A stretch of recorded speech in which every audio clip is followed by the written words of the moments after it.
Last March, American toy maker Mattel closed its first flagship Barbie store, the House of Barbie, in Shanghai after 2 years struggling since opening in 2009.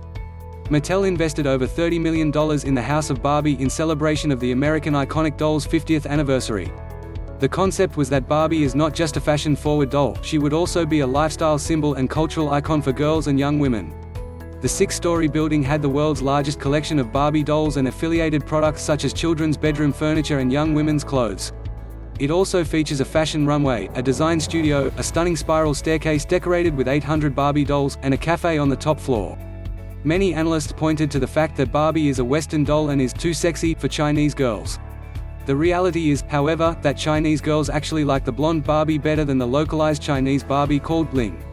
Before the House of Barbie was launched, Barbie dolls had been sold in China and were relatively well received by Chinese girls.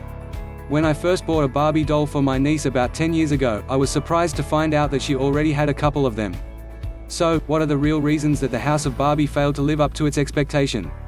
Recently, I spoke to the general manager of Barbie Shanghai, Gar Crispel, about what went wrong with the House of Barbie and what lessons can be drawn from that experience.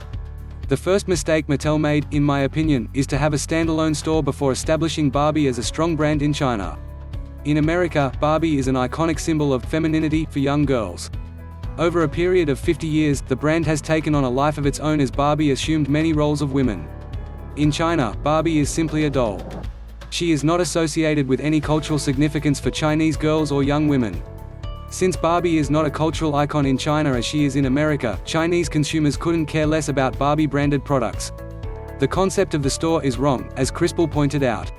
The Barbie fashion clothes for young women would only make sense if Barbie is a cultural icon and established lifestyle brand. Second, Mattel didn't quite understand what Chinese girls and young women want. The Chinese concept of femininity is very different from that of American. In China, feminine is more about sweet and soft rather than smart and strong, more about gentle and loving rather than dazzling and fashion-forward. Although it has created a Chinese Barbie Ling with black hair who wears Chinese attire, Mattel failed to understand what Ling would represent in order to appeal to Chinese girls. Instead of making Barbie a fashion and lifestyle brand, Mattel should have made Barbie an aspirational brand to empower Chinese girls. The idea of "I can be" is not encouraged in Chinese society, but is exactly what Chinese girls need.